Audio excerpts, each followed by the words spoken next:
So I'm back out in the garage today with the Foxbody Mustang.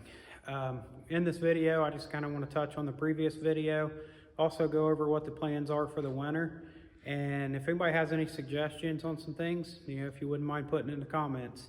So we'll go ahead and get started. In the last video, we made a couple draggy passes with the car. They didn't go quite as well as we wanted it to. We did find a few things afterwards that we think may have been part of it. Put the carburetor on, I'd set the float levels on it. After I did that, I pulled the needles and seats out, put new gaskets on them, and didn't recheck them. So somehow I had the float bowl levels really low on primaries and secondaries. Had the rev limiter set down to like 6,000 instead of the 6,500 that I thought I had it at. Did those things really make a big difference? I don't know, I doubt it, but it may help a little, so who knows. Unfortunately, we're not going to be able to find out. We came back out and got the car started. We were going to go make a couple more passes, see if it made any improvements, and went to put the car in gear and the brake pedal went almost to the floor, so we've got pretty much no brakes. We thought we had a line leak in it first. What we found is it's actually the seal in the back of the master cylinder is leaking into the booster.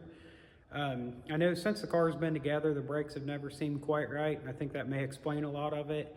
I think the booster actually has some issues too. I mean, you can hear when you push a pedal, it sounds like almost like a vacuum leak. And a lot of times the tack will bounce a little bit. So, I mean, I think that's been a problem. So, I was going to try to find a booster and master cylinder for it. I've kind of been thinking about converting it to manual brakes anyways. So I think at this point, instead of buying parts that I'm going to end up taking back off eventually, I'm just going to go ahead and get the kit, convert it to manual brakes, and go from there.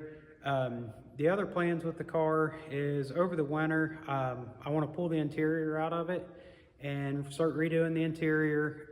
There's some things in the car that it's really not going to need for what we're doing with it. So I'm going to get rid of those. It's a small cubic inch, low horsepower car. Any bit of weight I can get out of it's going to help. So I'll get that done. I got a set of torque box reinforcements I'm going to put in it while the interior's out. And then from there, the torque converter that we've got in the car, we bought it off of a guy that he bought it, realized he had the wrong converter. He'd already put fluid in it, so he couldn't return it. It's a 3,000 stall. I knew when I got it that it wasn't the right converter for the car, but I gave $200 for it, and I was able to get the car out on the road and see what I was working with. The car really doesn't make decent power until about 3,500 and up. So I'm going to talk to a couple converter companies and see what they suggest for the car, kind of get something that's built for the car. The other thing with it, the drag radials that are on it, they're shot. They're about 10 years old. No matter what you do as far as a burnout, the compound just doesn't soften up and get sticky. So really, I think between a set of tires and a converter, I think that's going to make a big improvement on the car. The carburetor, getting it dialed in and stuff, I'm sure that's going to help a little bit. Probably not a whole lot, but we'll see.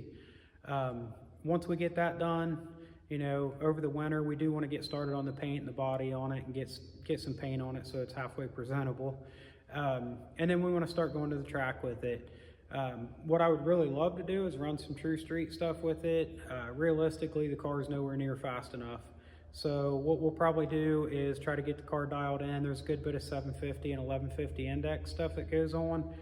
So I may enter some of that just for fun. I mean, I'll try to get a little bit of seat time in and see if I can be halfway competitive, but I kind of doubt it. But just something for fun. Really, we're just building this car. If I want to jump in and drive it to town, I want to be able to do that and then take it to the track and run somewhere in those numbers.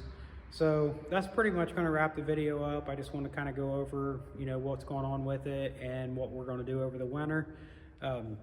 We do have some other projects we'll be working on. We'll have some video on that. Also have some video on this car once we get parts. So just thanks for watching. Thanks for subscribing.